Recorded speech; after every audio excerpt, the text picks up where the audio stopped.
Berjumpa lagi dalam permenuan kita edisi Kamis 24 Februari 2022, Pekan Biasa ke-7. Bacaan-bacaan liturgi hari ini, bacaan yang pertama dari surat Rasul Yakobus bab 5 ayat 1-6 dan bacaan Injil dari Injil Markus bab 9 ayat 41-50. Kedua bacaan liturgi hari ini sangat relevan untuk hidup dalam sebuah komunio, hidup dalam sebuah komunitas, dalam kebersamaan. Dalam sebuah komunio pasti terjadi interaksi di antara orang-orang yang ada di dalam komunio itu, di dalam persekutuan itu, di dalam komunitas itu.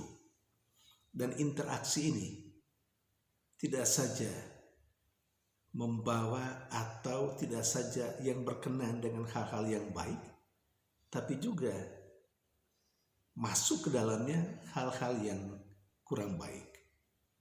Katakanlah orang saling mempengaruhi, dan biasanya orang yang punya kekuatan dan kuasa, entah karena status sosialnya, jabatannya, atau karena status ekonominya, orang-orang kaya, biasanya mereka mempunyai pengaruh yang kuat, mereka mempunyai daya untuk memperlakukan siapapun menurut kemauan dan kehendak mereka sendiri.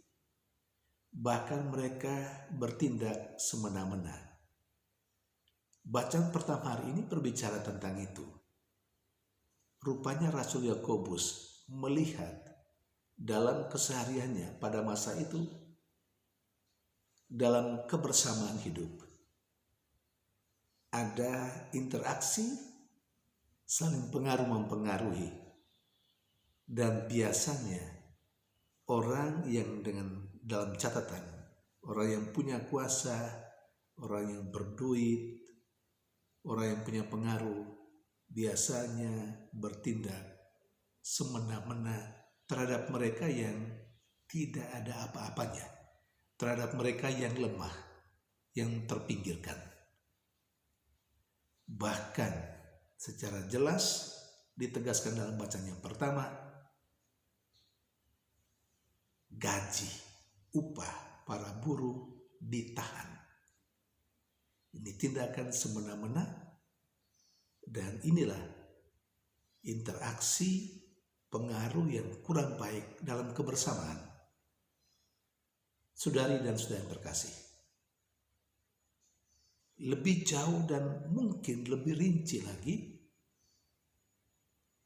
saling mempengaruhi tidak saja untuk hal-hal yang positif, tapi juga untuk hal-hal yang negatif, ditegaskan oleh Yesus dalam bacaan Injil hari ini.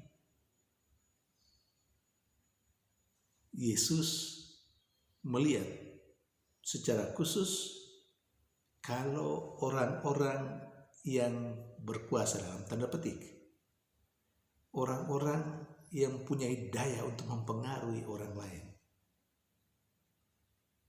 menggunakan kesempatan itu untuk menyesatkan orang-orang lain, orang-orang jujur, orang-orang kecil, orang-orang sederhana.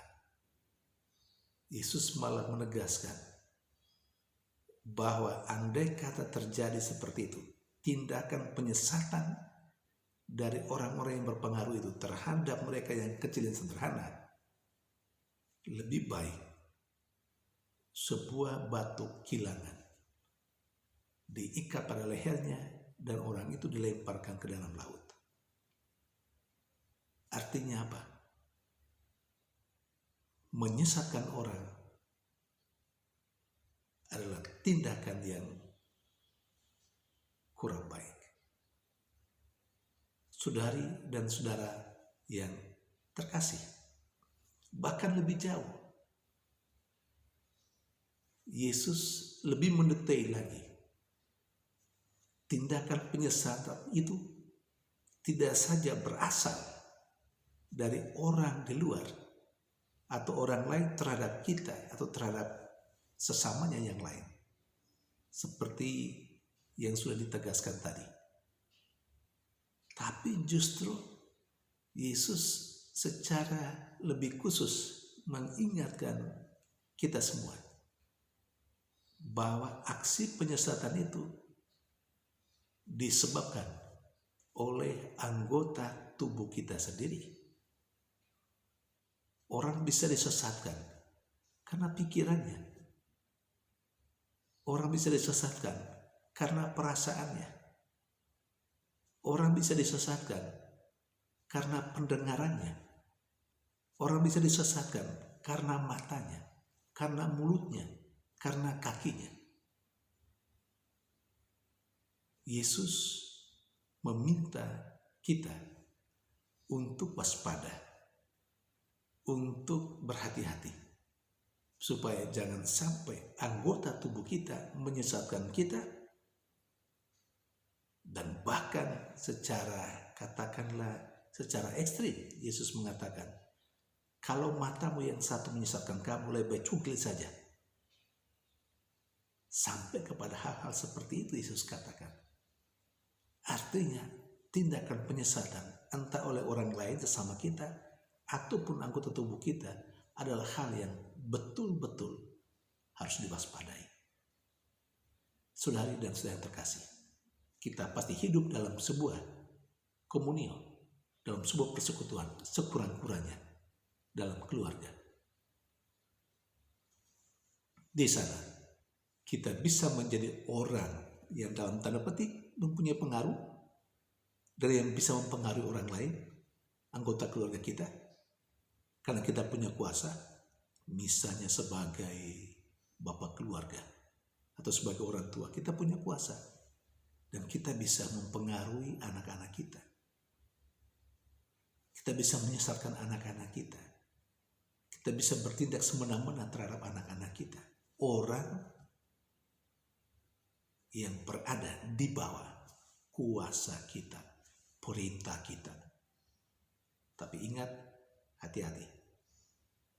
Kalau kita bertindak semena-mena atas nama kekuasaan kita, entah dalam tingkat dalam kehidupan keluarga ataupun dalam tingkat kehidupan yang lebih besar, melalui Rasul Yakobus kita diingatkan, kita akan mengalami pada suatu waktu nanti, pada waktu yang akan datang, kesengsaraan yang berkepanjangan, kesengsaraan yang abadi. Demikian juga, kita bisa saja menjadi orang yang mempengaruhi dan menyesatkan orang lain, atau bisa juga kita disesatkan oleh orang lain. Tapi yang pasti, kita pasti terkadang atau mungkin banyak kali disesatkan oleh anggota tubuh kita. Oleh mata kita yang sering melihat hal yang kurang baik. Oleh pikiran kita yang sering berpikir hal-hal yang negatif tentang orang lain. Kita sebenarnya disesatkan oleh pikiran kita, bahkan oleh perasaan kita. Maka jangan sampai kita disesatkan oleh orang lain. Maka waspada, hati-hati. Kita harus mampu menseleksi apa yang baik untuk kehidupan kita dan apa yang perlu kita tolak. Dan ingat, andai kata kitalah orang yang menyesatkan orang lain,